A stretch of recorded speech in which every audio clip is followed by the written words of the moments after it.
Ladies, if I can have your attention, please. We're about to call to order the first meeting of the Senior Citizen Center Special Committee. I'd ask for Justice Jimmy Young to lead us in prayer. If you'd all rise, please. Let's pray. Heavenly Father, we just thank you for this opportunity to serve this county and the citizens to speak and to be here and to support good county government, Father, and projects and issues. Father, be with us and guide us, Father, to be in one of, Father, your plan. That as you speak to us, we learn those that this county and city has the best of everything you have for us. In Jesus' name we ask, amen. The Pledge of Allegiance. I pledge allegiance to the flag of the United States of America and to the republic which stands one nation under God, indivisible, with liberty and justice for all.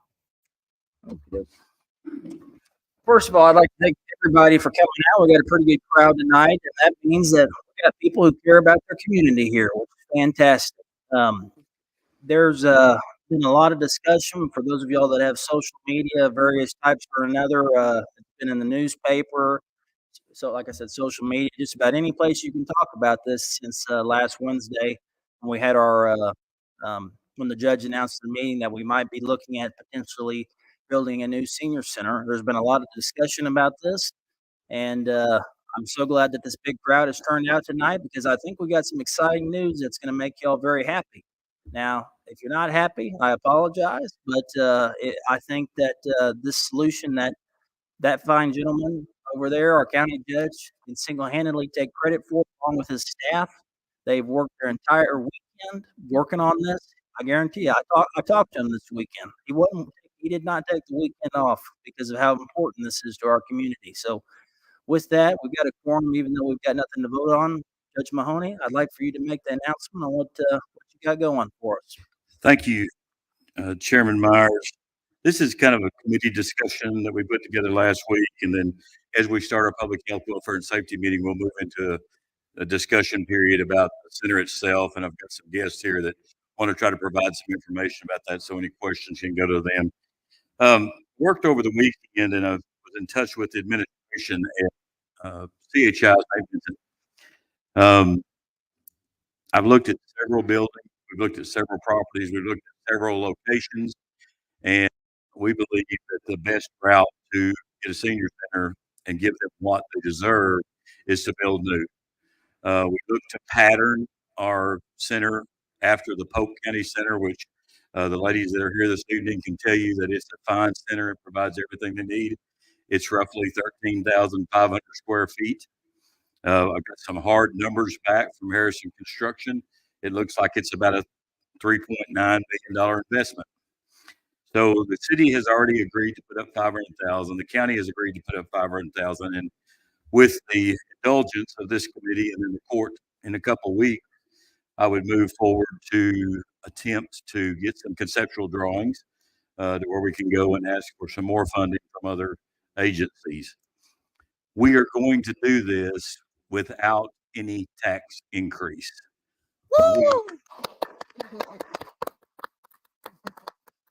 We have a fund that was set up decades ago from the sale of the Washita Memorial Hospital.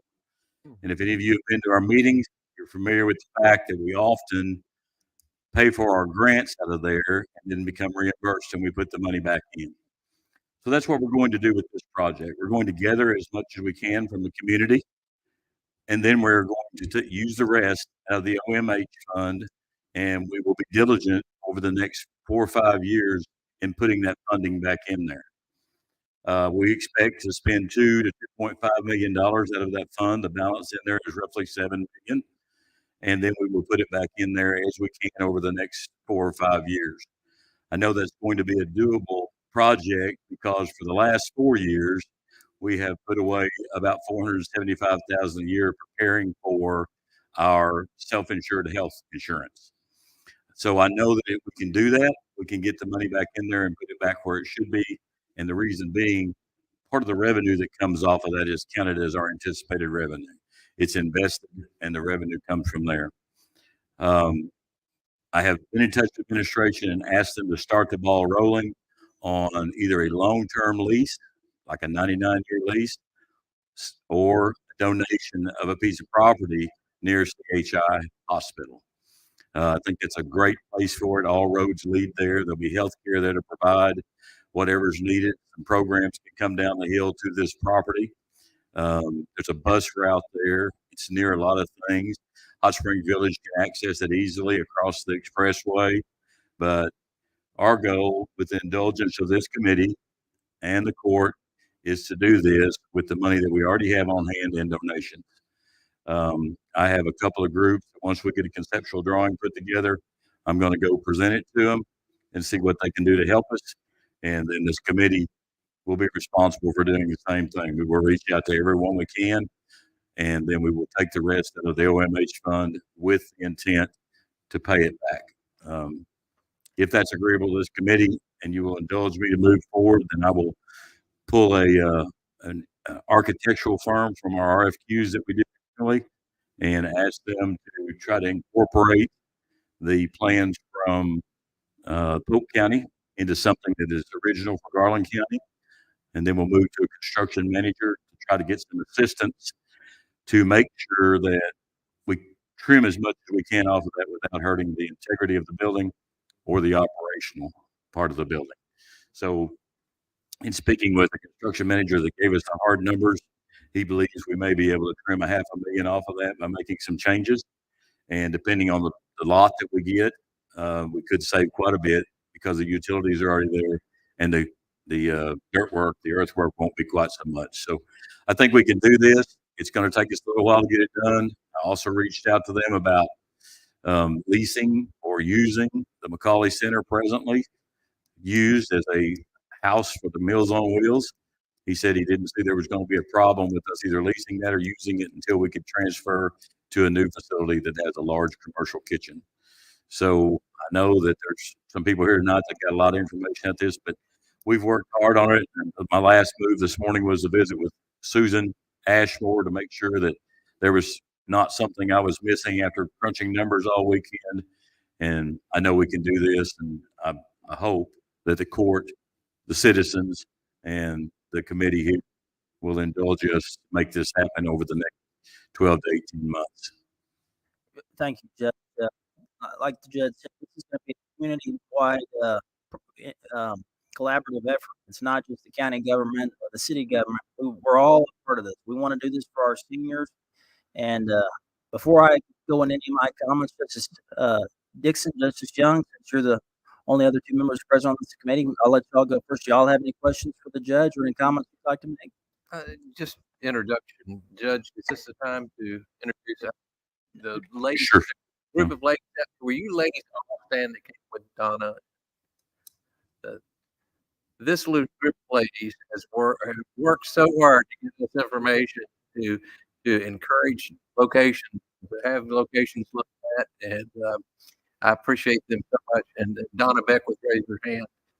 She's the ringleader, and I'm telling you, she's been on the phone with me for forever and pointed out so many buildings that had good potential and stuff. It seemed like they were already on your radar sometimes and are sold already. It just seems like something always comes up. But these ladies are really going to be a good part of the Senior Citizen Center, and we really appreciate the participation.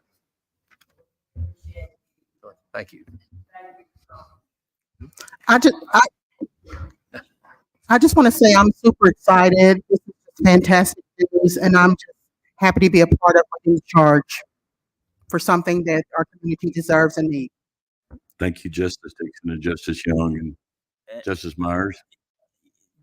Just for those that may be watching in, the judge has announced, and this, we're not talking about a George H.W. Bush moment here. We are going to pull off this brand new 13,000 square feet approximately senior center with the Quorum Court's blessing in 2 weeks without any new taxes for the Senior Citizen Center. That's a huge accomplishment. It's an amazing feat that you've been able to accomplish along with Susan in 5 days. 5 days. This gentleman's worked night and day to get this done. So we're, we're about to talk about the senior citizen center in regards to Meals on Wheels and stuff like that here in a moment. So I'd entertain a motion. We are an advisory committee, but I'd entertain a motion for us to allow the judge to proceed forward with this and move it So forward moved. as going forward. So moved, Dixon. I'll second. Can we have a discussion? Absolutely. Yeah, just a question or two. We put up the 500,000. The city has their 500,000 up. If out of the Washita fund a large amount of money comes to fund the rest of it, has the city said anything about balancing That's what, Jimmy? that? Has the city said anything about balancing back to the county? What the county? We have not asked for that. I just came up with this weekend after Oh, I visiting the understand. administration, CHI, Saturday morning early. And believe it or not, Doug Ross gets up at 6 o'clock in the morning. Couldn't believe it, but he does.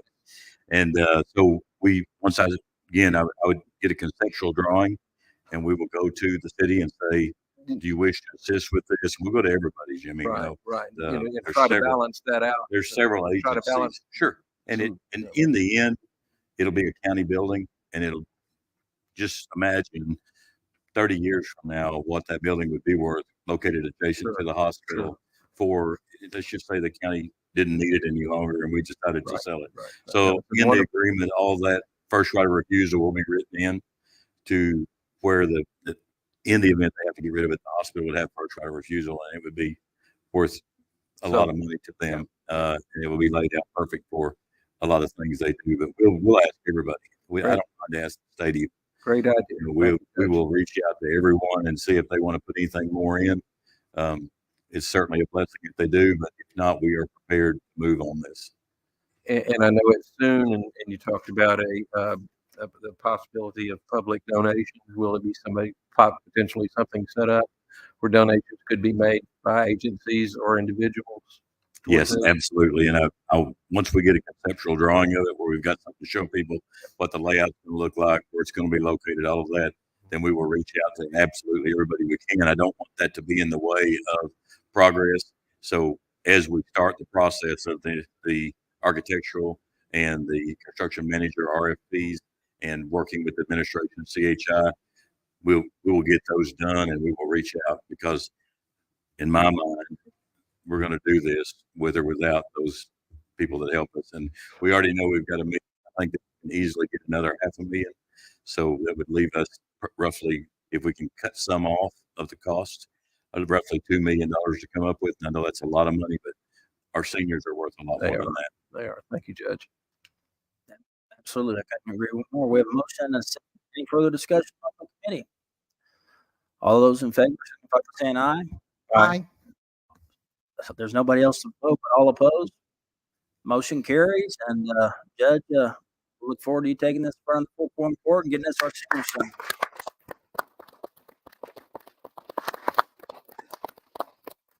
So the finance committee will meet the same night as the Quorum court meeting due to the holiday. It'll be on the 9th, I guess, will be the night that we meet.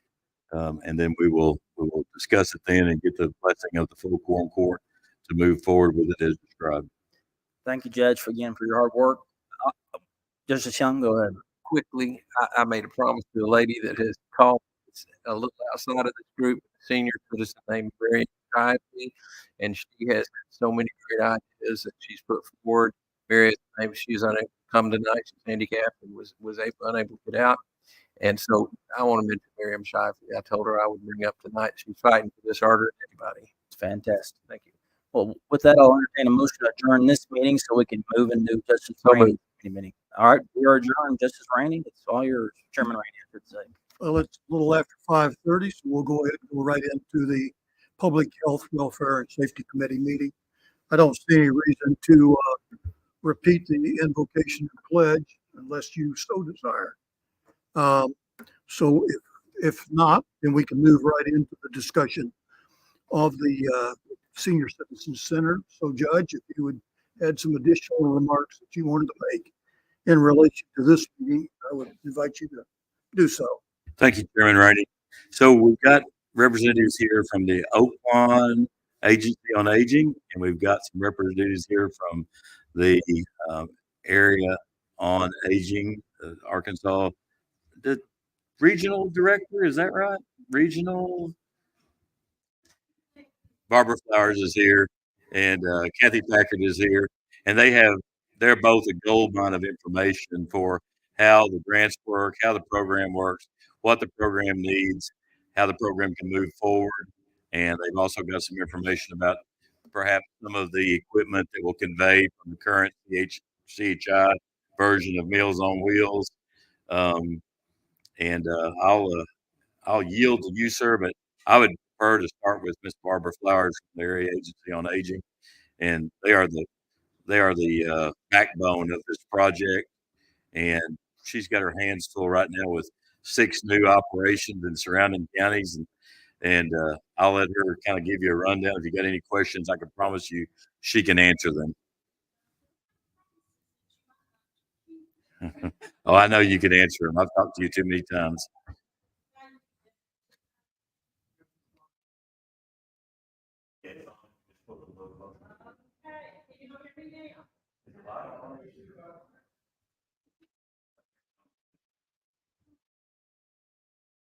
No, it's not on.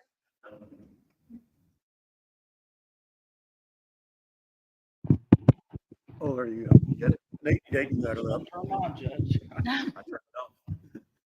Thank you. Oh, Lord have mercy. Now y'all can hear me. Okay.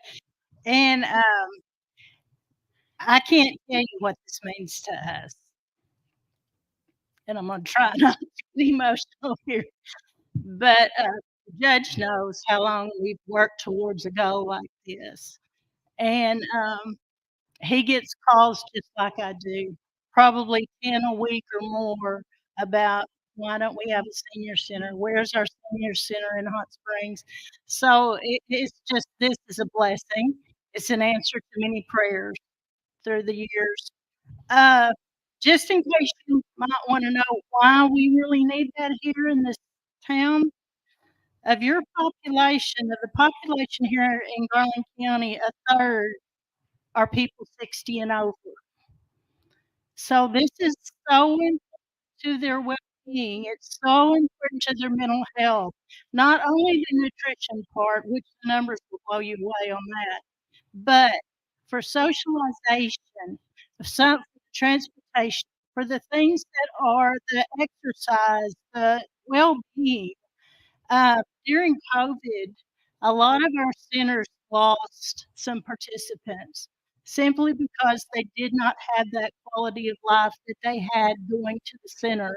And as soon as those doors could open again, there were lines waiting to get in those centers. So they are so important, not only for the nutritional part, but we all know where Arkansas stands with food insecurity. We don't want to brag about that because it's sad. But just in July, these are numbers for July. CHI served over 8,000 home delivered meals. That's for 1 month. That's that's staggering. That's just mind staggering. And there's more people that need them. You know, there are people out in the rural areas that we need to be able to get to because we know that they need these services. So outreach is always a very important thing that we try to work on. But the transportation, the socialization, the congregate meals, they serve 523 meals to congregate meals inside the center. During for 2 years, we had the opportunity, and Miss Cheryl Bradley, who's here today, offered to, with CHI's participation, to do curbside services during COVID while the centers were closed down. We had never done anything like that. It was a huge undertaking, but with the partnership with CHI, we were able to serve about 90 people every Monday coming through our parking lot with meals. From July 16 to June 17, we served, let's see, where is it? 13,168 meals. Then from July 21 to June 22, now that first date was July 20.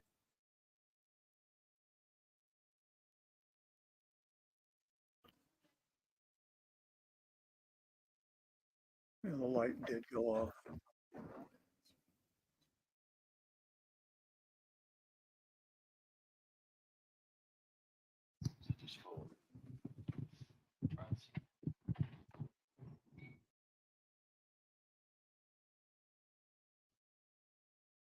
No, you're good.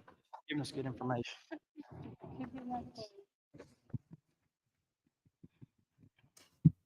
Okay, we're back. Okay, from July 20 to June 21, we served 13,168 meals to over 229 consumers. From July 21 to June 22, we served over 20,000 meals. They increased almost 7,500 meals from one year to the next. That was during COVID. So that was really a blessing that we were able to do that.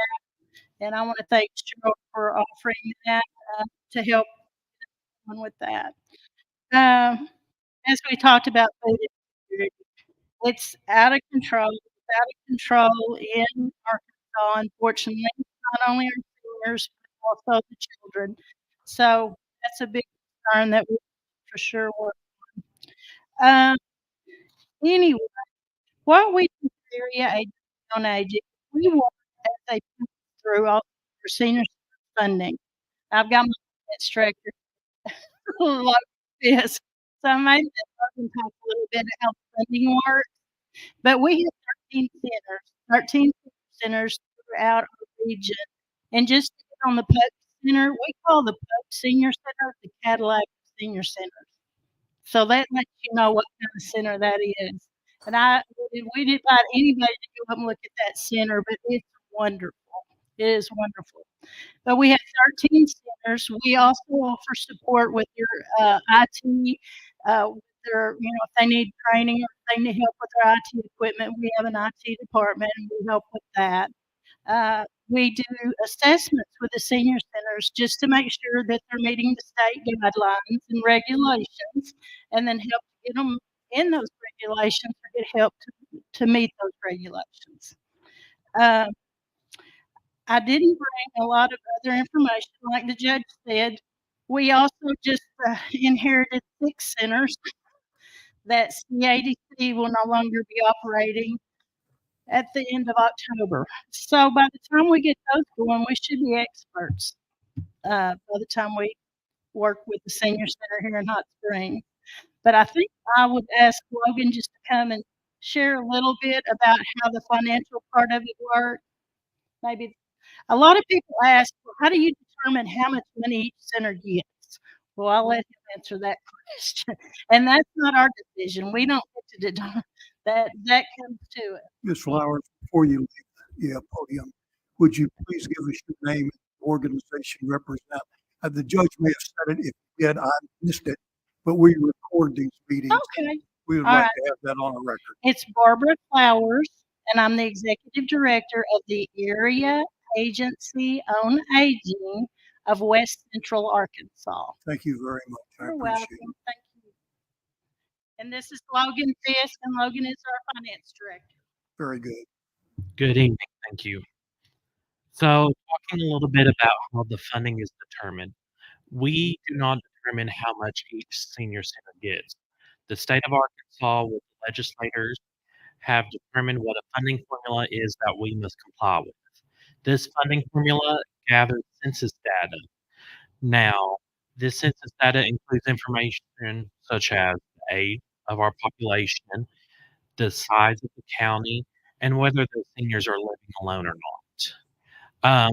Little fun fact, Garland County, out of our 10 counties, receives the most funding out of all of our 10 counties. Garland County gets 21% of the funding that we are allocated from DHS.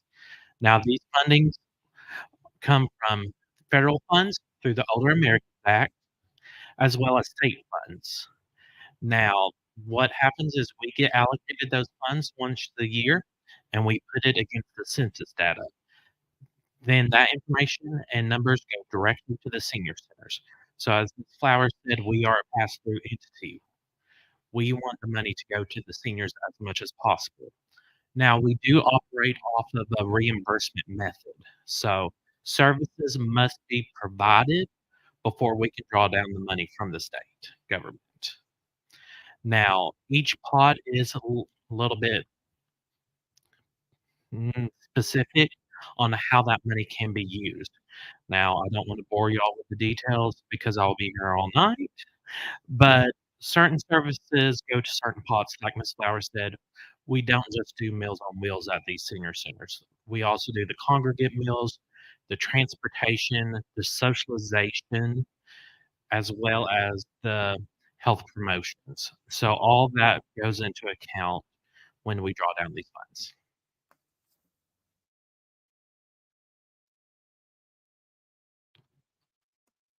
All right. I'm reviewing my notes to see if I wanted to ask you to You're expand absolutely on fine. anything. So any of the other members that may be ahead of me as far as their notes are concerned, if you have any questions for Mr. Smith, I'd appreciate it. Logan, what was the breakdown, that last breakdown on the different areas that the money is broken down into? So we count everything into 5 services: Mhm. congregate meals, home delivered meals, socialization, transportation, and health promotion.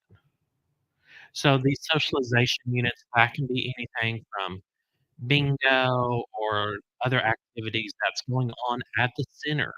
So just people coming into the doors, you're able to build those units.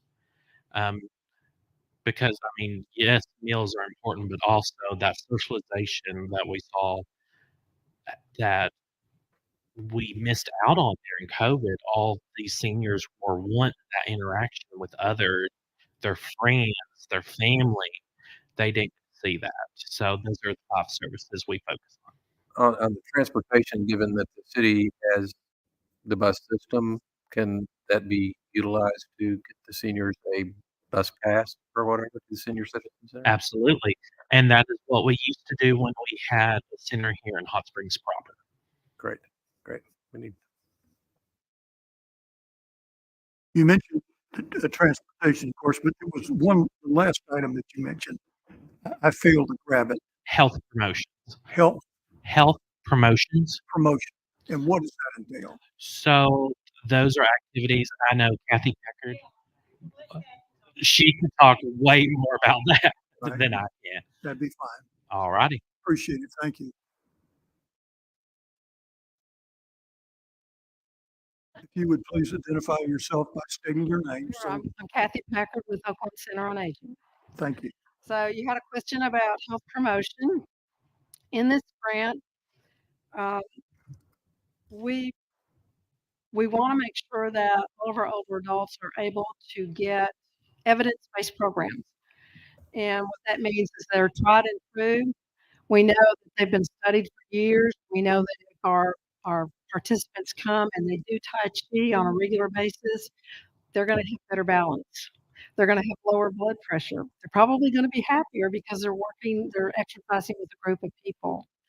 Anything that we've done, Oakland Center on Aging has primarily focused on the evidence-based programs for the health promotion component of the senior centers.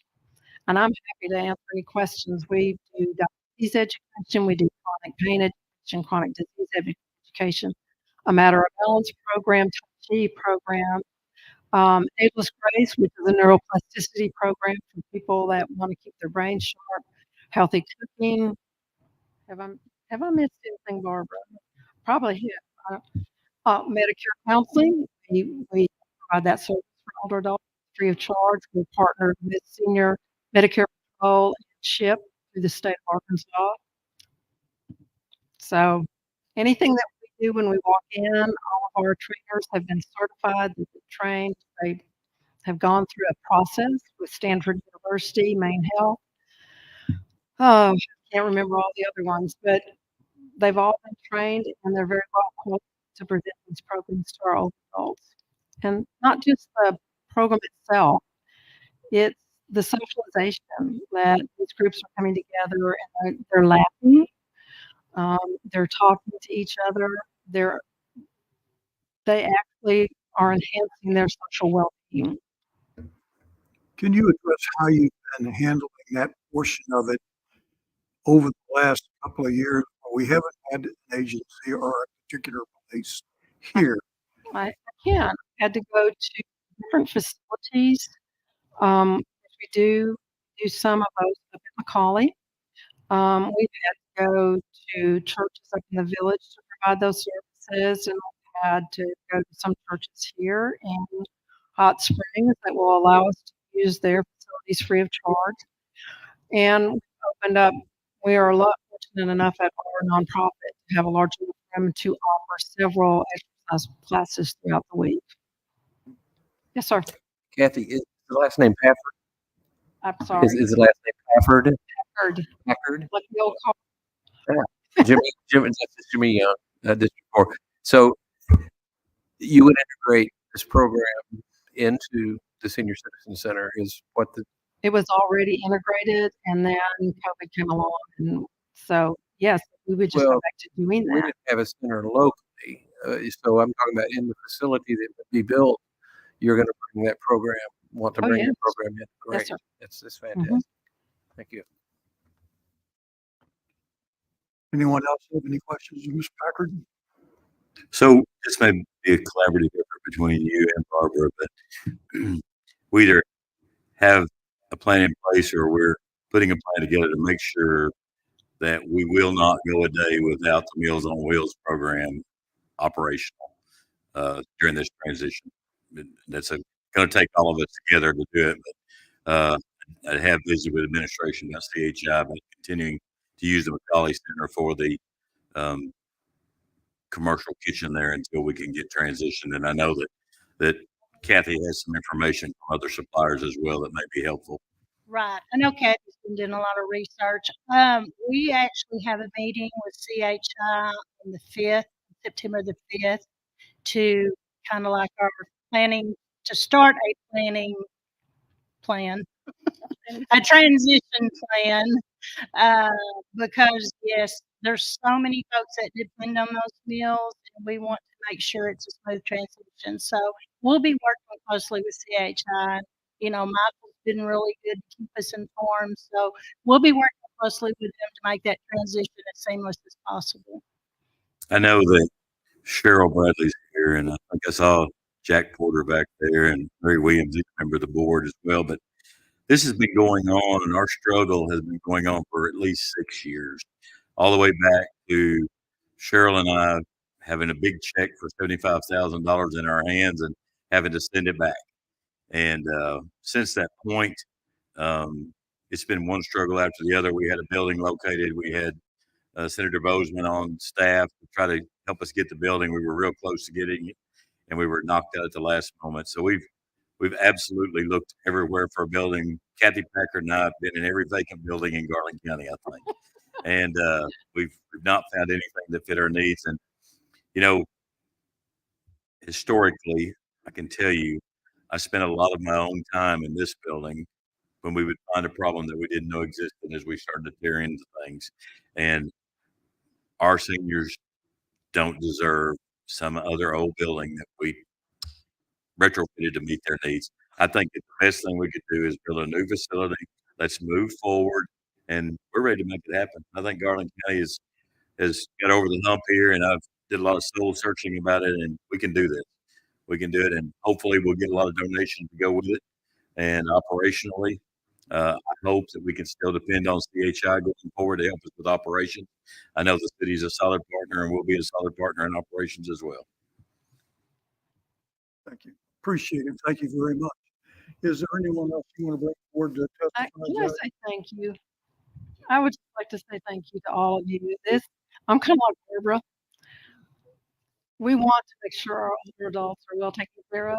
Please don't discount when somebody walks into a senior center if they need help. It's there, it's available.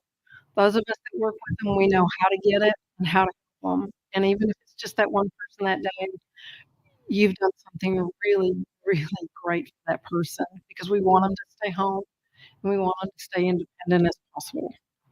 And You know, that's what Senior Center does. Barbara's had her hands full with everything, but I would ask you all to give a round of applause to this lady right here. She has taught me a lot more than I ever wanted to know about a senior center. and she's been a very good educator on it. But when I say we've been in every vacant building, I'm not kidding. She's been in every building that I went to look at. I've called Kathy and said, "Hey, can you meet me over there and see if it meets her needs?" And we would go in, and we've been in some that didn't have light. We're in there with flashlights or our phone lights on, but we've went and looked at a lot of facilities, and in the end, I think this is the best investment for our money, and I think we'll have a much better product and a much happier group when we come out of it. I think this is going to be a great relief for the seniors here. Mr. Chairman, thank you. I'll shut up now. Appreciate it, Judge. If no one has any further questions, Jimmy, you have something? Larry, we have Donna. She is, I believe, director in the village right now. Judy Robb. Sorry, Judy. And Judy, I believe, talked to the judge earlier about speaking. And so, come on up, introduce yourself into the microphone. My name's Judy Rowe, and I'm just a senior in the county. I was former site manager at the Hot Springs Center when it was here, so I am grateful as well. Thank you so much. This was a very exciting announcement, so thank you. My question now, all my thoughts have changed since you made the announcement, but so share with me. My understanding from what you said is that now the McCauley Center will close once the center downtown gets operational. Is that what you're saying? Our position is Garland County will build a new facility for here where most of our people are located. If CHI continues to operate McCauley Center, that's up to them. I don't know if they will or not. I can't tell you if it will close completely or not. But the single operations that are going to be funded with grant from Area Agency on Aging and the Oaklawn Agency on Aging will be operated out of a single facility here in the center of Hot Springs, where most of our participants are. So included in that facility will be the Area Agency on Aging and the Oaklawn Center on Aging? No. Is that what you just can said? answer those questions for you. Oh, gotcha. Okay. They're going to stay where they're at, but the funding, the grant money that comes through the Area Agency on Aging, they have to have a contractor to provide the Meals on Wheels, and then we will operate. Hopefully, we will find someone to operate it so it doesn't burden the Area Agency on Aging even further. But a partner in that will be Oaklawn Area on Agency to provide the evidence-based programs. Yes, and, as they always did. So, yes, so that will continue, and I appreciate that. That's great. I guess my concern is that when we do find a new agency to take up the contract, would they not leave the McCauley Center a viable operational facility and have two like we always did? For over 30 years, we always had two facilities, one in North Garland County and one here.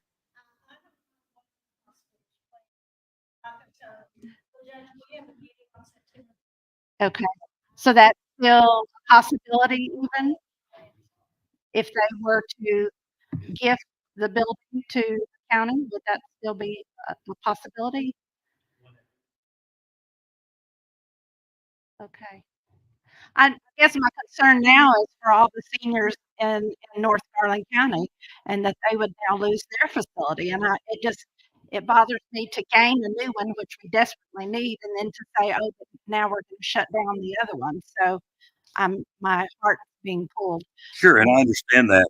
That would be up to CHI. That's their building, and the way I understand it, the Area Agency on Aging will fund one operation of one facility with their grants. The Meals on Wheels program, the congregate meals, and evidence-based programs will come through one facility. If CHI chooses to continue to operate the McCauley Center as a senior center, then that would be up to them. But the county will build a facility here, and as you know, we don't operate it, but we will help fund with the operations of this center that we plan to build here, which will be absolutely accessible from anywhere in the county if we get to build it there at CHI. Right. I don't know that I'm still clear on what. Am I not asking it correctly? I can tell you, okay, the contract that CHI currently has ends December 31st.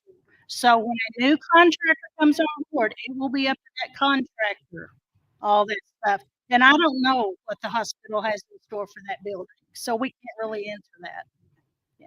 But I understand what you're saying. If we play what if, and the hospital says, yes, your intent is to gift it, and there's a beautiful commercial kitchen already in that facility that puts out all these meals every day, why would we then, in a new facility, put another commercial kitchen? Well, because that's one of the major parts of it is the kitchen to do the meals. I don't know, Judy. I don't know the Okay. what is. I don't know what the hospital's plans are. So I believe that I don't know how much of it. I don't know if they've done an inventory yet. But I believe that part of the equipment at McCauley Center, rolling stock, is owned by the Area Agency on Aging through grant. It's owned by the program. The,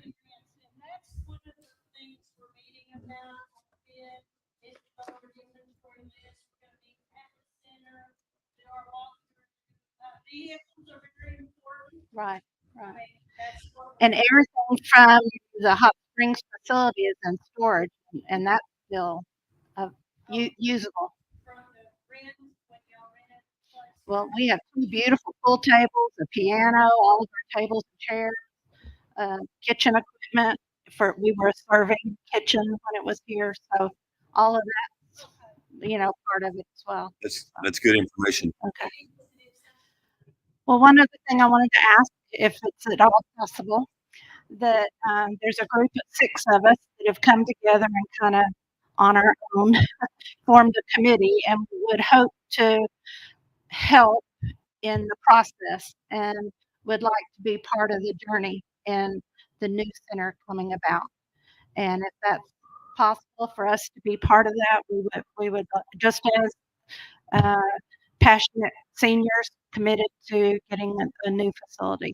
Well, I think we are dedicated to build a new facility. Now, once we get conceptual design done and we get that where we can look at it on paper and see what it's actually going to look like, where it's actually going to be located, then we will reach out to these groups that want to help us. And if nothing else, we would be super happy if you would help us with fundraising.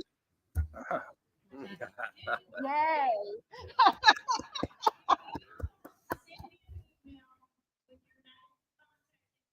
Yes. Okay. Sure. And All right.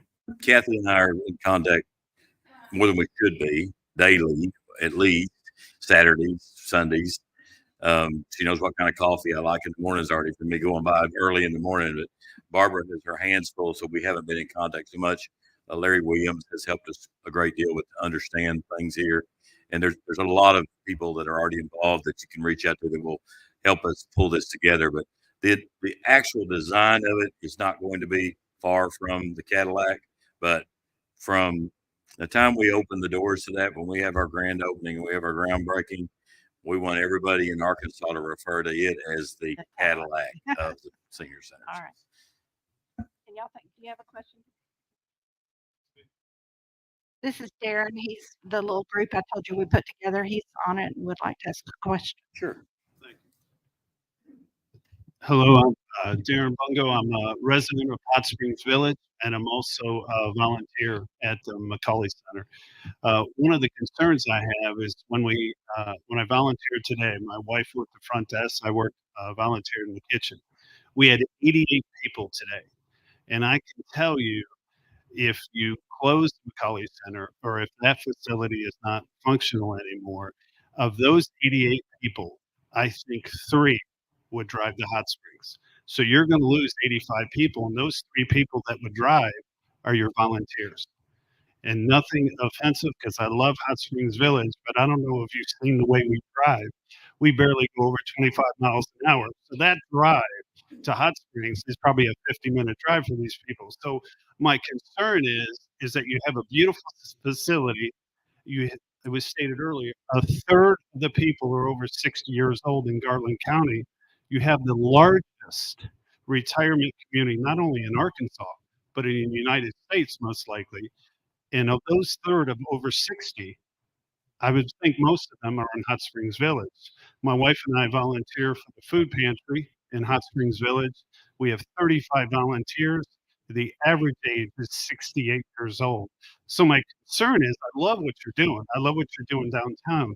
But I think if you had two facilities, it would make the most sense. And I understand that CHI St. Vincent, you got to work with them and look at that. But I think that needs to be a priority, not like, oh, well, you're not interested. I think what you're going to do is lose a big part of our senior center. I'm a big part of the community that's here. So I just want everybody to be aware of it. I'm not sure if anybody on this committee has been to the McCully Center or visited it, and I really recommend that because it's a phenomenal facility.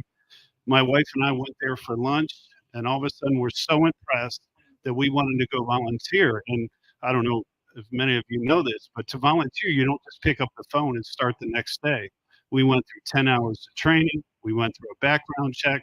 We got a TB test. I didn't even know what a TB test was, but we got it. But anyways, there's a lot of people that are dedicated, and I know there's other volunteers here as well. My concern is, yes, there's no public transportation from Hot Springs Village. I mean, let's be honest about that. You might have it in the city, but you don't have it from Hot Springs Village. And there's 28,000 people that live there. So there's just a concern there. I love what you all are doing, but I think it really needs to be addressed of keeping the McCully Center open. Yes, sir.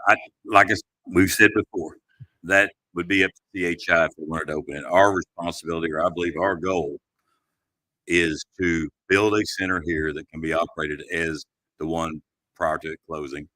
And whatever CHI opts to do with that building as far as leaving it open, I'm sure there could be something worked out as far as the equipment in there. But I don't know about any of the funding. We hope to be able to fund a very nice facility for absolutely every person in Garland County, wherever they live. We believe that it's centrally located there at the hospital. It would be easily accessible as far as a vehicle goes. There's a bus route there, and we believe that the densest part of our population is here within the metropolitan area and the west side of Garland County, which is who we are trying to serve. I understand the McCully Center is great. They've done a fantastic job. They deliver the same program that we would have at ours, but the case of operating the funding, I don't know how the funding would work out on that. Okay. And I want to be correct, and maybe I'm misinformed. Is there public transportation from Hot Springs Village to downtown where this new center will be? Not that I'm aware of, unless there's SCAT or something of that nature. Okay, is that something you all will address then? I mean, no, sir. No, you won't. No, we will not. So you realize that you're going to lose most of those people. I don't think we're going to lose most of them. I don't. Judge, if I just might interject, the absolute last thing that we're trying to do by building this facility where we are is to lose the McCully Center. You know, I'm Catholic. As most people in this room know, C and CHI stands for Catholic. It's Catholic Health Initiative. As a Catholic, I hope that CHI continues to operate the McCully Center, but from our standpoint, CHI right now wants out of the Meals on Wheels program. They want out of it. So our option is, do we want no senior citizen center and no Meals on Wheels program, or do we want one centrally located right off the bypass? So that's all we're trying to do, is trying to keep the program alive, period, rather than saving it out there. We want to make sure. I'm sure all of these lovely people that are here from the area, Agency on Aging and the Oaklawn Agency on Aging, are going to do everything in their power to find some way that if there is a huge possibility or a huge problem, with people from the village coming down to this center that's going to be located directly off of exit 5 on the bypass. I think we'll try to work that out. The groups will, but we're trying. The city of Hot Springs has a population of 37,000. Western Garland County has a population of about another 30-something thousand. So where we're putting this in the county is the best place we can put one. If we were to build one out in the village, then that would inconvenience both the people in the central part of Hot Springs and the people in Western Garland County. So we're just trying our best to centrally locate this, if that makes any sense. We don't want the McCully Center, because of me, individually speaking, I hope that St. Vincent keeps that place open, but it'll have to be done with their own funding and their own operations, if my understanding is correct. Mm-hmm. Sure. Right.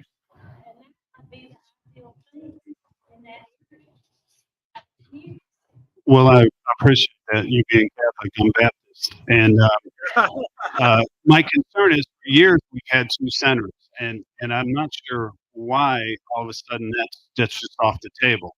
We haven't had 2 centers in a long time. Well, I think the last one closed, what, 6 years? No, recently we have not had Yeah, 2 centers. the but last 6 at years. least the last 6 or 7 years. we 6 have years, not. if I remember, you didn't have two centers. So, and I know you stated, Judge, and I appreciate all the diligence you've done and the hard work you put into this. Again, I want to state of those 88 people today, 85 of them will not drive to Hot Springs. I can tell you that. I sit with these people. I talk with these people. They're not going to drive down to that, and they're upset about it. If we can keep it open, that's great.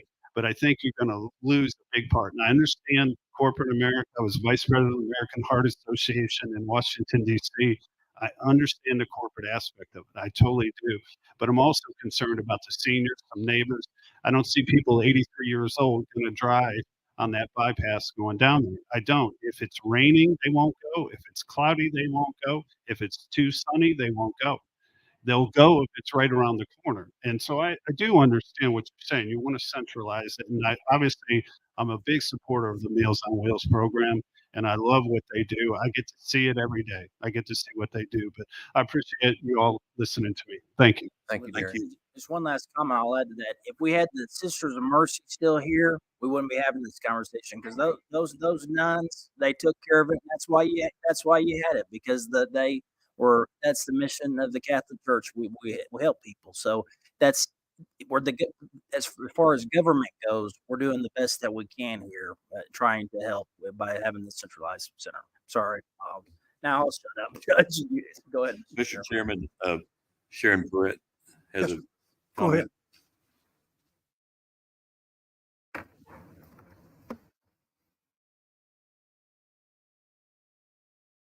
Sure, Brett, I've just got two questions. Pull that down to you, Sharon. One is, have you looked at any other contractors other than CHI for operations and meals? We post a bid in the newspaper, a letter for intent to bid. The process is when we find out a contractor is pulling out, we put a letter in the newspaper. It's a letter to bid on the contract, a letter of intent to bid on the contract. We did that, a week or two ago? You know how many responses we had? And when CADC pulled out, we ran it numerous times. We ran it all over the South. Nothing. It's a financial obligation that some people are not willing to take. But that's the answer to that. Okay. And then the other question is to address the concerns for the folks that don't want to drive down from the village. Is there a way to work with the city to get a shuttle bus up there? So they're restricted by federal regulation as to where the bus routes have to be, and they have to be in a certain parameter in order to receive their federal funding. I certainly think in visiting McKelly Hill up there's a lot of large churches up there, and some of them may have a church bus. I would think that maybe 1 day a week, 2 days a week, they could rotate out, load those folks up, come down to events. The delivery of the meals is not going to stop. That's one thing we're working on is delivering meals. But as far as the social events, the evidence-based programs, I would think that the institutions, religious institutions within the village or even outside the village might have a bus where they would bring a group, just as they do the casinos sometimes. They take groups a lot of places, and that would certainly be welcome at any time by any means at our center once we get it opened. I'm just trying to think outside the box.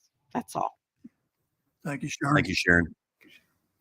If we have discussed this to the point of exhaustion, then we need to move on because we're not going to solve that particular problem here tonight. It is something that certainly is in the mix, needs to be addressed. There's no doubt about it. Moving on to our third item on the agenda, we have a presentation from Mr. Scott McCauley with Make My Move. Mr. McCauley, are you here? He Thank is. you.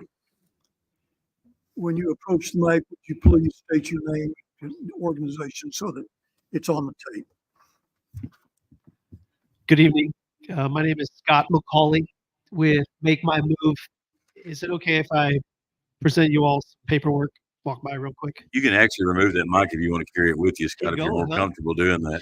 And you said your name was Scott McCauley. Have you got anything to do with the McCauley Center? You know, Keep it's that funny, open. in light of that discussion, it is MC capital C and then the AULEY. I did notice that when I came around here and thought, oh, sure. There you are. I appreciate everyone bringing me out and inviting me out here today. It's a little history. Scott and I have met a couple times through the chamber, and then he had a phone call with Bill Burrow and I, and we kind of walked through some things and some ideas. It's a pretty unique program they have here. And they have some tried and true results across the state of Arkansas. So it's pretty interesting. Yes. I'd like you all to be a part of it. Yeah, thank you for that. This is the third time that I myself have been in Hot Springs. And as the judge mentioned, the first time that our company came through was right around Easter. And myself, our CEO, and our vice president sat down with Gary Troutman and the chamber and shared our story, shared our backstory, what our program is, what we want to accomplish. And I'll share all that with you. And it was very intriguing to Gary. At the time, Representative McGrew was in that meeting with us, and it just kind of started, some light bulbs started to pop off. And so when we returned again in mid-May, that was the opportunity to meet with the judge. Bill Burrow was there. Our plan is tomorrow to talk with the city council to share this message and share this program. So it's really been wonderful to be able to talk with all the city leaders, hear how open-minded they are about the programs and what we're trying to accomplish at Make My Move. And again, thank you for this. We're based in Indianapolis, Indiana. And the state of Indiana for years has had trouble with population. Our population in many areas has been flat, and in many, many areas, it's trending downward. About 7 years ago, our company was started, and our entire focus at that time was all about how can we bring people to the state of Indiana. That was going to be our only focus, was the Hoosier State. And what we learned over our first couple of years of trial and error was that we had a lot of places in the state that offered wonderful quality of life opportunities, affordable, beautiful outdoors on many different waterways. Yes, there's no mountains in Indiana, but there's plenty of water around.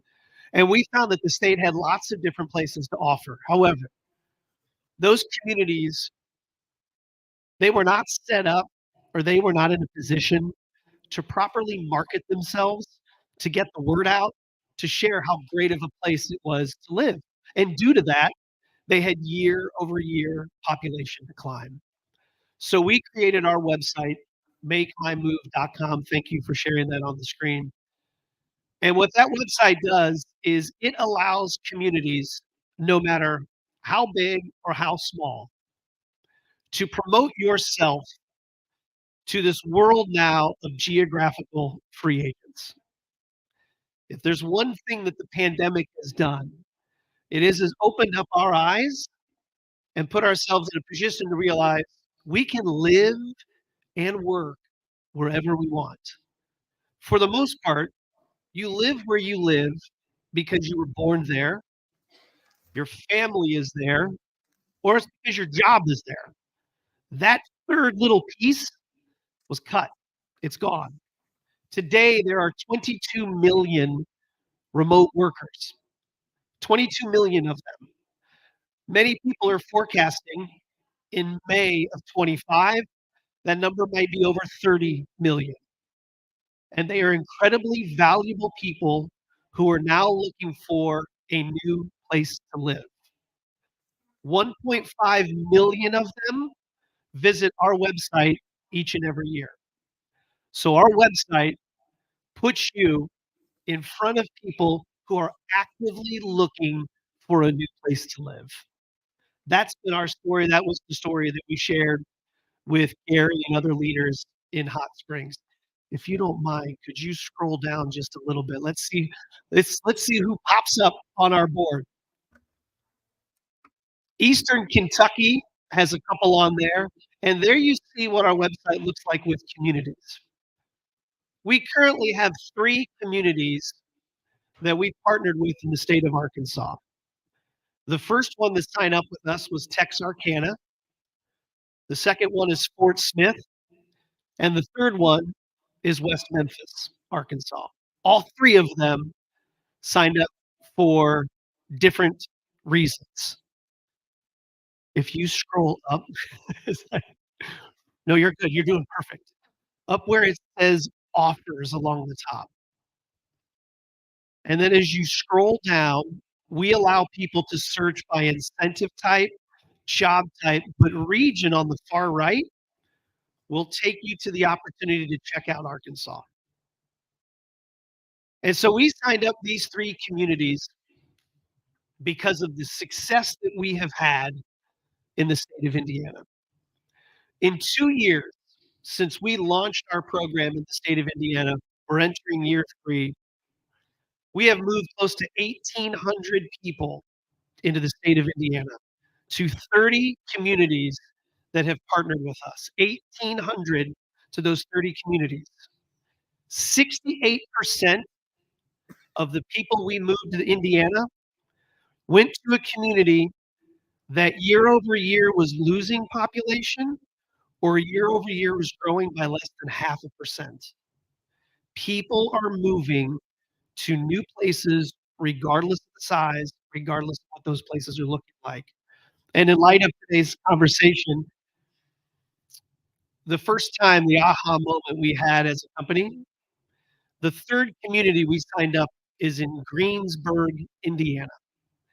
13,000 people in the county seat of Greensburg, 18,000 people in Decatur. It's in southeast rural Indiana. There is a hog processing plant downtown. When the wind doesn't blow right, it's not a great place, but they were a place that needed help. Their mayor came to us, a young mayor in his mid-30s. He said, I've lost everybody who's 25 to 50. Those are your prime earning years. They've all left our community. When I go to our volunteers, I go to my different board meetings, I see the same faces at every meeting. I need something fresh, and our median household has declined. Can you help us? So we met with them, and they gave us the pitch for Greensburg that you give to industry. They gave the economic development pitch. They told us how close they were to Indianapolis, how close they were to Cincinnati, and how great those 2 cities were. And we said, Mayor Marsh, why don't we just move there? Why Greensburg? And we realized a lot of communities aren't good at selling themselves. They're good at selling what they can offer for a weekend, or they're good at selling what they can do for an industry. They're not great at saying, why is this a really great place to live? The turning point for Greensburg was a retired couple. They drove a school bus, and they were on one of their boards, and Tammy raised her hand and said, my ladies that play cards will babysit for the new families that move in. And we said, great. It was called Grandparents on Demand. While Bermuda and Puerto Rico were offering $35,000 and $40,000 for remote workers to move there, Greensburg, Indiana was offering grandparents a YMCA membership, VIP tickets to their local theater group that puts on a show once a quarter in the summer and fall. It's on the square. And coffee with the mayor. They were offering that. So we put it on our website with our audience. The mayor was scared to death. He said, I'm not Lafayette, Indiana, where Purdue University is. I'm not Tulsa, Oklahoma. I'm not Bloomington, Indiana, where Indiana University is. I'm Greensburg. I'm a rural farm community. Our marketing team went to work and we blasted this out nationally. We helped generate articles, started generating interest. Within 1 month, Grammy, Tammy, and Mayor Marsh were on the couch on the Today Show. They were then on Good Morning America, and then they were on Fox and Friends. NBC, ABC, Fox picked those up regionally. Look at this story about grandparents on demand. Within 2 weeks, 3,000 people hit that apply now button and said, I'm interested in learning more and I want to move to Greensburg, Indiana. So 3,000 people applied for 5 spots. The first family that moved came from Northern California. 2 people who were remote workers, they were in tech. They had a brand new baby who was in the corner of their flat, which cost them almost $3,600 a month. They needed daycare, new room. Life was hitting them extremely fast. Indiana was not on their radar. Greensburg, Indiana did not exist. But they said, that's where we want to go. Let's look into it. They were the first family that moved there. We moved now 18 households to Greensburg in the last 2 years. And here's why we stuck with the remote workers. The stickiness. When we sell a community, when we sell what's great about a place, the people will stay. We found in our earlier work with workforce, if you move someone in because of a job, if the PTO isn't great, if their boss isn't great, if someone opens up something that's better, they're going to leave for that job. But if they move in because of what you offer and they bring in their same paycheck, they have their same boss and their same career path, they have simply moved into a much better situation for themselves. That's why our retention rate in year 2 of our movers is over 94%. They move because of what you offer. We believe that the state of Arkansas has some incredible things to offer. I had not been to Arkansas until I visited Fort Smith nearly a year ago over Labor Day. I didn't know I had to drive into Oklahoma to get to Fort Smith, and I didn't realize what the terrain was like over there. And as we visit Hot Springs, as we visit Texarkana, as we visit these different places, we realize everybody has something incredible to offer. And we want to make sure that we get that word out and we move people in. So you see the programs that are here in the paperwork on the very last page. You will see what we've been able to do for these communities.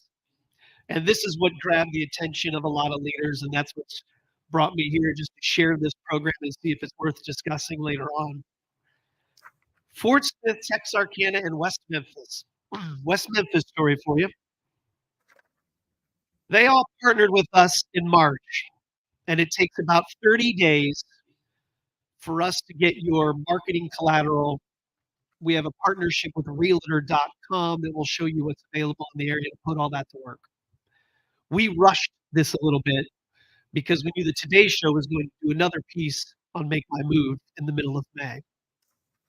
So they do this piece in the middle of May, and on the vignette, within the first 10 seconds of the video, I showed you all this when we were there, the water tower in West Memphis shows up. I go to the economic development director, I text him, he saw it, they saw it. They ran to the mayor, and they said, we are on the Today Show. And for a second, the mayor's heart sank. But he realized, no, it's a good thing. They're promoting us, and they're traffic generated. Our water tower was on West Memphis for a good reason.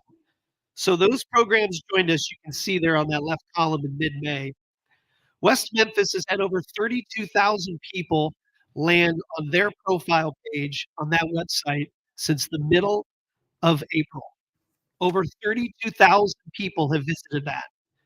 2,400 people These numbers run as of noon today. 2,400 people have applied to move there. 3,600 people have applied to move to Texarkana. And 1,000 people have applied to move to Fort Smith. That's what we want to generate for Hot Springs. I know tourism is king. Believe me, you have suckered me into Oaklawn 3 times now since March. Why is every conference at Oaklawn? Thank you. I was there today for the AEDCE, so I understand. But I also know that there's a willingness to recruit families. 40% of the people we move have school-aged kids. That's incredible. That's important. 52% of the people we move bring a spouse. 30% of the spouses take a job in the community we move them into. In the state of Indiana, that filled 187 jobs in the state of Indiana. That's a huge number for the Hoosier State. There's so much value in the people who visit our website, apply, and then show interest. And when they apply, they have to verify this information. We ask for your household income, and you will send us a W-2 to verify that number. We ask for household head count, how many adults, how many kids. There are people who will say 3 adults, so we know a parent or someone is coming with them. We also ask what's your current job, and we need verification from your employer that you can move to Hot Springs and you won't get fired. You can keep your job as you move there. We need to vet everybody because who we're delivering to you is just as important to us as it is to you. Who are these new people that are moving in? And the wonderful thing about what we learned in Greensburg, something as simple as coffee with the mayor has sparked renewed interest in people moving into communities and wanting to contribute. Who gets to meet the mayor? Well, mayor moves around quite a bit, but who gets to meet the mayor within 30 days of moving into a town? Now you meet that person and you've connected with the family that moved here because they wanted to move here. Now volunteer opportunities pick up. One of the number one concerns we hear is I will lose my personal network. Well, you've met the mayor, and we always recommend getting an invite to a chamber breakfast because now you're integrating them into your community. That's what we presented to Hot Springs. That's what we want to bring for this community. We have 3 communities on board, and yes, we've already delivered movers. 2 people have signed a mortgage. The second one was last week in West Memphis. 2 people have moved in to Fort Smith. One of them brought 3 kids. And Texarkana, in a very short time, has had 16 households accept offers to move to Texarkana. So now the next step is our team helps them with realtors, and let's find that place to land. Arkansas has an incredible amount of stuff to offer. Indiana is doing unbelievable. Kentucky is going to follow in those footsteps. And we think that Arkansas has a lot more to offer because of what's in this state and the national treasures and the national, the forest, parks, everything that you have. So that's why I stand up here to say we've got an opportunity to put a spotlight, put Hot Springs and blast you out to our national audience, get people interested, and move those people here into the community. With that, I'll open it up to any questions. Questions, anybody? I have one. Yeah. Once you've got an individual or a family who wants to relocate, their ability to continue their job is dependent upon the internet, correct? Yes. Okay. So what do you do when you don't have sufficient internet connection to the rest of the world? If there's not a lot of fiber in where you're moving to or where their house is moving to the internet. Well, are you targeting those kinds of things is what I'm asking. Yeah. So because you have to, as I see it, there's a lot of reasons to move here. Sure. I moved here because of the beauty of it. Yeah. Okay. But I was retired, so it didn't make it darn to me whether I could get on the internet or not. I just soon just sit out in the woods and do nothing. I do enjoy that, but I got to tell you, I live 7 miles from the intersection of my street with the main drag, and I might as well be in Timbuktu. There is no internet out there unless you take exceptional action to get it. And even then, it's hit and miss some of the Sure. time. That's just one of the things we deal with because people move here, like myself, because of trees and because of the forest and all that, we'll be out in the wilderness. But we don't reach that far. And we're having difficulty, as I've seen it over the last 10 years, getting people interested in building out the community from the standpoint of more competent and extensive internet connection. The heart of each of the city, not a problem. But when you get out beyond about 4 to 5 miles, it starts to slack off. There's a few things that go beyond that. But that's got to be, that is not something that I see is shared by Hot Springs alone.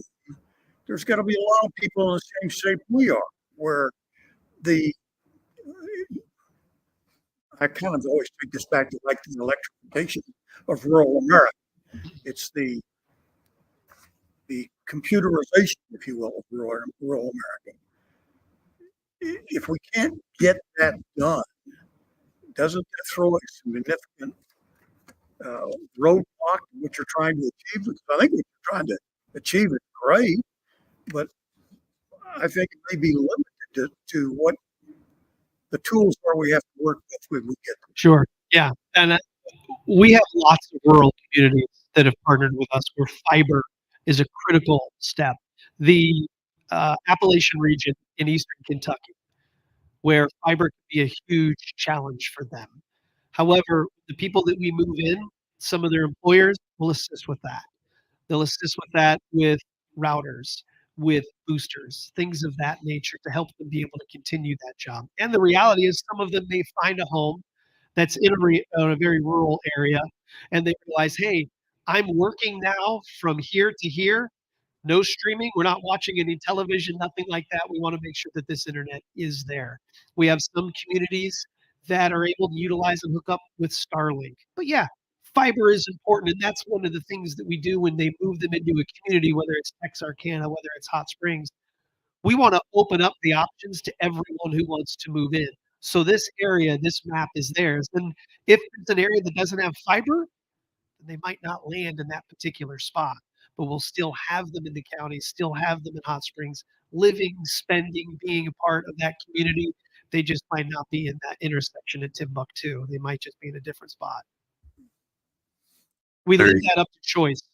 If I might add a little bit to that, and it may not be today, but there's still a lot of growth of fiber across the county. If there's anybody here from Hot Springs Village, they know that Hyperfiber is in the village now. They are doing installations in the village. And South Central Connect is working on several programs. We have 5 fiber providers here now, but just as it is with anything else, those individuals are private enterprise. So they're going to go to the most densely populated areas first. Now, with the BEAD funding coming up over the next 3 or 4 years, that should push them on out into areas that don't serve as many people. As a matter of fact, when we worked on our Rural Connect program with cable links, I sat down and worked with them to try to find the areas that were underserved or unserved and tried to get them to reach out into those areas. And there's a certain criteria that had to meet. It had to be the households had to be so close together, had to serve so many people. And so the Rural Connect money did a lot for us. We actually had 12 large projects with cable links, but the BEAD money, I hope, will push the funding on out deeper. South Central Connect already has several programs started here that they have funding for, and then Hyperfiber is our latest to come in, and they are challenged in the village, but they've worked out a plan. I talked to them about 2 weeks ago, and they worked out a plan, and their installation is underway. We have a lot of plant, they call it, out already, but it's just not tied to the households because it is fiber to home. But I expect, Larry, within the next 4 to 5 years, we will have 100% coverage in all of Garland County. And it's just like anything else. It focuses on, we will probably have 3 providers in the most densely populated areas before we have 1 provider in those areas that are not. And it's just the nature of private industry is to try to go where they can make money. And that's exactly the reason we don't have it out where I am. And I know that, but I also know that that is an impediment that we have to get beyond if we want this state and if we want this community to grow. And I look at this as a way of achieving that, get more people interested in it, get them maybe to target in on Arkansas because I'm so happy here. You know, on the other hand, I don't know if I really want a lot of next door neighbors, but because I like living out where I live, you know, but the fact is that we have to have growth in order to be able to move forward. Because just as we were talking about the senior center, we can do what we want to do with money we have today, but we don't know what kind of money we're going to have 36 months from now, or what cost will be 36 months from now. And a factor in that is always growth, because you have to have to compound it so that you can continue to pay your bills. One of the most important factors in this is the fact that we're starting to see overbuild, is what they call it in the industry, is overbuild. Basically, somebody's already got AT&T may already have fiber there, and then Hyperfiber comes and builds over that, and maybe South Central Connect comes and builds over that. You have 3, maybe 4 providers, so competition should drive pricing down and increase service. So I think you're going to be seeing some providers looking for other areas to reach out to where they can price more independently, where they don't have a lot of people on it. But and I know because I get calls every day about someone's sewer line they ruined, or their driveway they ruined, or something that was ruined by a directional bore by one of these companies that are here working, and we've got a lot of them. And AT&T is another. They're working here as well right now. We've got a lot of good growth right now, and I agree with you, Larry. And that's something we focused on for at least the past 3 years, is trying to get that spread out. And I think one of our most difficult areas to achieve will be the north side of Lake Washita, and it's poised for growth up there right now. But it's so far between the homes. The cost per home is so great that no one wants to do it. So going back to your presentation, what is it that you're trying to achieve tonight? Just to get us informed? Yeah, is that the game plan? Start plant a seed, so to speak. Yeah, we have met. This will be the 3rd time that in person we've had an opportunity to present, and then on a video call with Judge and Bill Burrow, we kind of reiterated what our program is, and the judge was kind enough to say, "Well, I'll tell you what, come on out, present to this council, because we know that both groups will be a part in that decision making." So yeah, this is an opportunity for me to get in front of you and to share the words that Gary Troutman shared with us in March, and he said them today at the conference. He really believes and hopes that Hot Springs, I've got it right here, quote, is the next big growth area in Arkansas. He feels you're primed and ready for it. But as he shared back in March, we don't have a plan or a strategy. And when we met with him, he felt this is the plan, this is the strategy. So yeah, it's an opportunity to get in front of you and to share what our program is.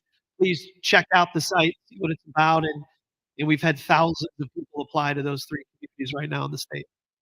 I understand. Mr. Chair. Yes, sir. You have a question? Yeah, I just wondered, I love what you're doing and saw on the agenda and went out to your website. I think it's great. Question I had is, how does Make My Move make money? Sure. Yeah. Good question. In fairness, we do not make money in year 1, because typically in year 1, a majority of the pricing for the program goes right back into a marketing algorithm that allows us to promote you. You know, in order for us to drive applications and results to West Memphis and Texarkana, we've got to get that marketing wheel going. We've got to get their pipeline of people interested. But really, in reality, we make money when we move someone into your community.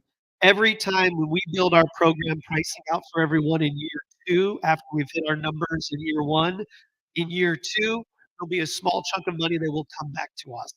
For all of that is on our end from the communities.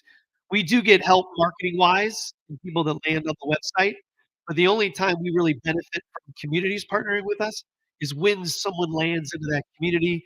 We have it built in our pricing. When someone lands in, it's almost a commission back to us. That's how we make that. But in year 1, because the reality is we go from 0 to whatever we need to go at, it's a lot of marketing dollars. It's reaching out to the Today Show and telling them over 3 weeks, here's what we're doing. West Memphis had an article, I believe, in a paper that went across the state. That's our marketing team writing up some of these, reaching out to different people and saying, hey, we've got some stories, and we need to get that out. We have a huge advantage here because we are a tourist-driven Yes. Yeah. town and county to some degree. Organizations that are producing good marketing material. So We know.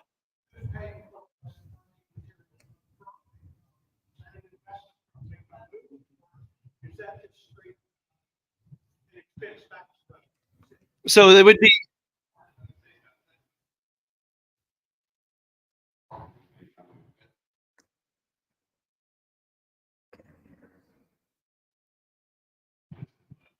yeah. So in Fort Smith and West Memphis, and the discussion here is we went into their 2024 budget. So we were an economic development program that both of those communities launched. And the reason we can be economic development is they have the ability to see in the paperwork. Since we know household income and household headcount and where they moved to, we can track what the expected spending is and the tax impact of these individuals coming there. So there's a return on what we're doing for those programs. But all of that money that they provide for us is us to market them, but we will use community collateral. The reality is when we come here to Hot Springs, we walked in and thought, they're already ahead of the game, right? Whereas as Texarkana was not ahead of the game, but they had a very forward offensive game plan. They have a specific reason for wanting to partner with us. They were really looking at things 2, 3, 4 years down the road when they came to us. They didn't have what you all have in place here. You have that in place here, but I think oftentimes tourism takes everything. We don't want people to come here for the weekend. We want them to bring their kids here, go to school here. We want them to be a part of this community. We want them to live here. We want them to come to Arkansas. That's Does anyone else have Mr. any Mr. questions? Chairman, over here. That's the part that intrigued me because I'm a real estate broker. There's a couple of them in the audience also. We have plenty of people that come here, fall in love in Hot Springs, and buy a second home, for example. But we don't have that many people moving specifically into the city of Hot Springs, so the demographics are a little bit off. I mean, you could probably research this and figure it out. So in the unincorporated area, I don't know the exact percentage, but between the last census and the 2010 census, in the unincorporated areas for Garland County as a total, our population increased. The cities increased too, but it was due to an involuntary annexation of about the same amount of citizens that their population increased by, and it saved them from having a population decrease. So I think your program has proven to work. I love it. I'm glad you're speaking to the city board tomorrow because I think that they should really take advantage of this. And a question I don't have for you, because I'm sold on the program as far as working. If it can work in West Memphis, I guarantee it can work in Hot That's what I was Springs. thinking. Judge, Yeah. what are you looking for from this committee tonight? I just wanted to introduce you to this. This is your first date, and then hopefully, we'll pass that along and have some conversation, maybe during the Quorum Court meeting, and at some point ask them to come back. And I'm with you though. If you can sell West Memphis to get somebody to move there, then you can certainly sell. Yeah, Gary, I know, but it is what it is. I know you came from there, but it is what it is. But I know that we can sell that here, but they have a tremendous database that has a lot of people involved in it, and I just basically wanted everybody to get the same information that I had. It was a pretty impressive process to sit down and listen to it. And when you have more time or when you go to their website, it's pretty impressive what they've actually done and proven to do. We want to create the opportunity. I can move to Jonesboro or I can move to Hot Springs. And if I move to Hot Springs and there's an opportunity to have coffee with the mayor, there's an opportunity to have chamber memberships and go to breakfast. I'd rather go to a community that's providing me with an on-ramp to where I can meet people, get to know people, and feel welcomed in that community, not just move to some place and I'm only going to have to meet my neighbor that next night, or the only person I know is the person that moved me. I want to go to a place that wants me, and I want to go to that place, and that's how the stickiness happens. You're spot on. I don't know if you've been able to tell by looking around this room, and no offense to anybody, but I'm substantially younger than everybody in the room. I'm one of the few that stayed in Hot Springs, or at least I'm here right now. I'm 21. We don't have very many people in their 20s and 30s sticking around here. We do have quite a good hospitality industry, but once you get out of that, we don't have that many manufacturing jobs. It's just a reality of where we are. We're not on a major thoroughfare. We're not on interstate. So you've sold me on the program. I'm curious what you've got to say tomorrow, and I might watch that meeting and see what the directors have to say, and you might have me sold. We'll lean on you when people have questions about where to live. So there's a county judge. There's some customization available in this process, if I remember correctly, and basically you kind of patterned it how you want it. Let's just say that we needed a lot more applicants for our sheriff's office, and so this company reaches out to those remote workers that have a spouse that is in law enforcement, and we're just using this as an example, and we try to attract those remote workers here who already have a spouse that's in law enforcement, which boosts the pool of those employees that we could hire from, nurses, for instance. And then at that point, if you get a remote worker that has a nurse that's a spouse and they come here and let's just say National Park Medical Center hires them, you've started that process of them maybe wanting to invest in the program to bring those people here. And so there's quite a bit of customization that can be done with it. Our initial meeting, it's a pretty big process. So trying to explain it all in 20 or 30 minutes is difficult. Yeah. And I will say that the community has access to everyone who applies. So we would set up and say, here are people who have access to this list. So for West Memphis, and there are 2,402 applicants, right? We're going to pull out the cream of the crop. Our team is going to see, they've given us parameters of who we want, so we're reaching out to them. But even people that don't meet that criteria, they have their email and their phone number, and they become a lead list to help them fill any other needs they might have in that community. I mean, there's 2,400 people that applied to go there, right? That's a significant list for them to begin working on trying to add some talent to that area. You know, when you first started your presentation, you kind of gave us some background. I got to tell you, I'm impressed by the thinking outside of the box.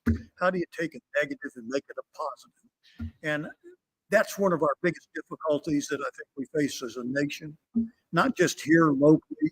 Obviously, we have to face it here, but as a nation, that's where we have to go. We're going to have to start thinking about things differently. And as a sidebar to that, I would say I just recently had a family reunion. Sat and talked with a lot of younger members of the family. It made me think about how old I am in my thinking, to be honest about it. I'm a child of the 40s, grew up in the 50s. You know, the fact of the matter is that world doesn't exist any longer. And we have to change. It's kind of like, better get on the bus or you're going to get left behind, you know, that kind of thing. So, but I think you guys have done a wonderful job. I think there's some value in it. It's just a matter of how can we apply it. And I think this is a good place to start. Thank you. Scott, is there anything on your website that would tell us as a government how involvement would be the level? There may be some articles when you look in that, but how involved does a community need to be in the process? No, as a government, us for the city, how that involvement would be, at what levels? No, nothing really on the website for that. That's kind of how we have these initial conversations to say, okay, what's our next step? So tomorrow we talk to the city council, and then Judge and Bill get together, the council and say, all right, here's what we think, and we come back out and say, what can we generate? What can we create for you all? Because the reality is, this is probably something that launches in 25, right? Let's start that now. Let's make sure that this thing is ready to go at the new year or whatever time works best for you all. And then we get the ground running and we start having some results. Does that help? Thank Anybody else? Thank you, sir. I think Thank we you all. really Thanks everyone for the time. Appreciate it. God, I appreciate you and your team coming tonight. Absolutely. Hope you have good results tomorrow night as well. But I think you've got a novel idea here, and we're anxious to see it work. I'm heading back to Oak Lawn. So wish me all the best. Thanks, everyone. Thank you. That was the last item we had on our agenda. I'm looking for a motion to adjourn. So move. Second, Seconded. we are adjourned. Thank you. Thank you all very much.